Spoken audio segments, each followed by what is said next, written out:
All right, back for another beer review, and today I'll be reviewing another beer from Dancing Gnome, and they are out of Pittsburgh, Pennsylvania, and this is their Warm Hand Splash. So they're calling this one a double IPA that comes in at 8% alcohol by volume. No IBUs listed in time of review. This can is just over 6 weeks old. Now you're going to see this review about a week after I reviewed their Wishbone, which was a 5% pale ale.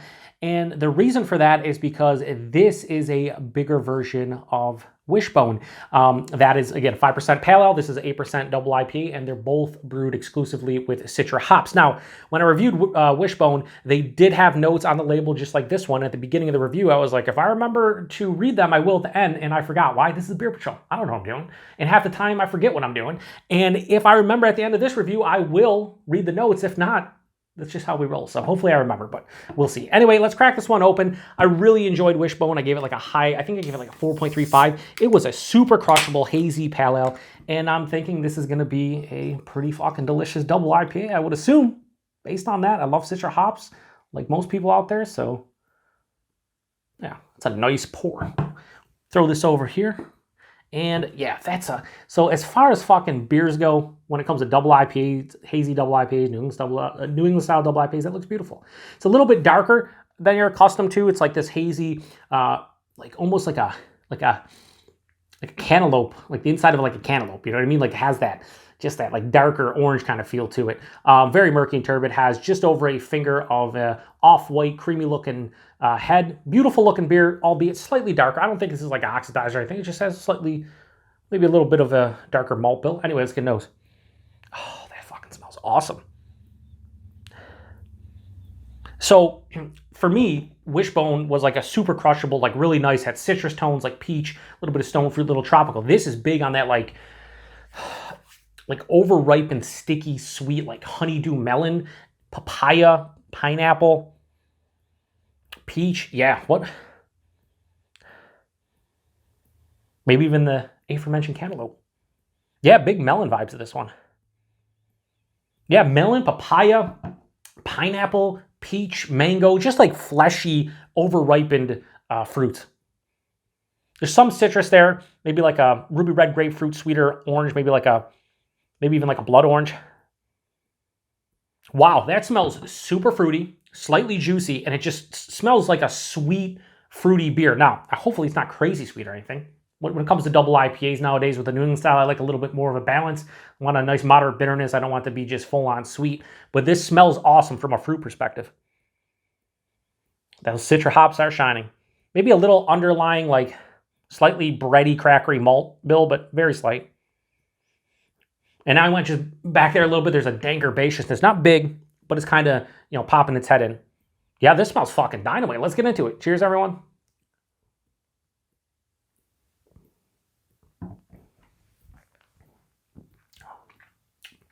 That's really nice. Real nice. The beer is way drier and more bitter than I anticipated just based on the nose alone, which is welcomed. It's really nice. This is right off the first sip, right off the first rip. Not amazing, but really fucking good.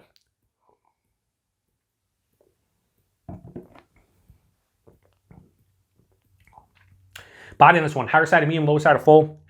Definitely packs a punch from the body perspective. A little bit bigger than I'm accustomed to. Drink so many like Hop Butcher 7.5% double IPAs and other breweries, other half. And a lot of times just medium, a touch over medium. This one is definitely higher side of medium, lower side of full. A little bigger. The mouthfeel, soft, smooth, creamy.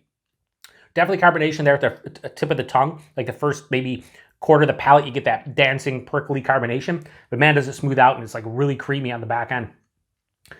So body and mouthfeel are really nice. The taste, I will say the taste is slightly disappointing from the nose. They've probably dry hopped. This might even be double dry hopped. So many beers nowadays, a lot of breweries like to put the acronym DDH, right? It's kind of double dry hop, but a lot of breweries just do that anyway and just don't make a big deal about it. So this has that like a double dry hop, kind of like the nose was intense and like over the top, and then the taste is dialed back, kind of what I'm getting here. Everything I mentioned in the nose, sticky, sweet, papaya, pineapple, mango, honeydew melon, cantaloupe, those types of fruits. But picture yourself, They're starting to get pretty soft. They're not quite to the point where you got to trash them, but you're like, I better eat that tonight, or else by tomorrow it's probably going to be ruined. That's kind of where these fruits are kind of lying. There's also like a zesty kind of citrus tone playing on the palate, like at the tip of the tongue and like underlying. There's also a little bit of like a bready malt character too. Back of the palate finishes with this slightly floral and like herbaceous, almost, let's scratch that. More of a floral, like grassiness on the back of the palate. Yeah, has like a grass. I don't say grassy a lot when it comes to hop forward beers. A lot of people like to say they have like, I just usually go with earthy. My descriptors typically earthy, floral, herbaceous, dank, things of that nature. I very rarely say grassy, but I'm gonna say grassy here because I feel like it has a little bit of like a grassy tone. 8%. I can tell it's a bigger beer because of the body and the mouthfeel and how it drinks. But, you know, no alcohol, astringency. This finishes semi to full on dry with a mild to moderate bitterness. So I like the balance of this one more so than the nose was indicating. I mean, I love that, you know, saturated, over-ripened fruit, but I was worried this was going to be too sweet. It totally is not too sweet. And that was, I thought, going to be an issue, and it's not. Really good. Pretty balanced. I just wish the nose carried over a little bit better in terms of the intensity of the flavors, because I think they're a little bit muted and dialed back in the taste. They're all there, but very muted compared to the nose. So the nose on this was phenomenal. The taste, pretty damn good, but I do like Wishbone a little bit better. Why? It's 3% less, and I think that beer has just as many redeeming qualities to it that this one does. At 3% less, that's impressive. So I can't give this one as high as that, but I will say Warm Hand Splash from Dancing Gnome. I do enjoy this one. I'm glad I picked it up, and I'd have no problems drinking this one again. So rating on it, I have no problems giving this beer a, we'll go low 4.25. We'll go 4.15 out of 5. So that's where I think this one lands for me. Really good double IPA. I just, again, if I never smelled it, I just went in for the taste. I'm like, oh, it's really good. You know, not amazing or anything. But once I smelled it, I was kind of just hyping myself up in my brain. Like, oh my God, that smells fucking awesome. But it is what it is. Price and availability. You know what? For a double IPA, this was, I think, I paid $5.49 for that can. I think, I want to say a 4-pack of this was maybe 21, 22 bucks, just slightly more than the Wishbone, like a buck or two more. For something that's 3% more, if you bought a 4-pack of this compared to Wishbone, you're talking about 12% more alcohol. So it's like 2 more extra 5% or 6% beers. If, you know, you care about the alcohol percentage, but that's, I mean, I didn't pay much more for this than like an Other Half beer here, and Other Half technically local here in the area, and Dancing Gnome is not. So I think that's pretty cool. So value, I think, is fine. I probably imagine it's like 18 to 20 bucks at the brewery itself and in the Pittsburgh area.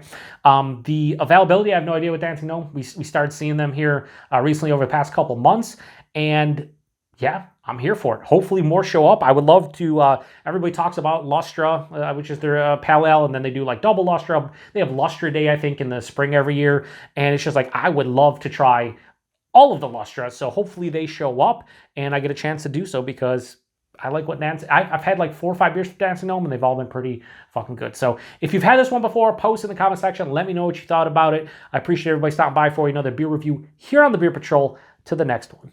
Oh shit, you know what? Hang on. I just remembered to read the notes. A true celebration of Citra. You'll get a citrus explosion of pungent grapefruit pulp. I said more zesty. Sticky tangerine. So I said sticky other fruits, not tangerine, and a bit of dank peach for good measure. I pretty much didn't get all of that. I mean, I got a little bit of peach, a little bit of citrus fruit, but I wouldn't say grapefruit pulp, sticky tangerine, or dank peach, but I did get some dank. So whatever. Everybody tastes whatever they taste. This one to me was more saturated, over-ripened, like tropical and stone fruit. So I guess you could throw the peach in there. Anyway, now for real. Till the next one. Cheers.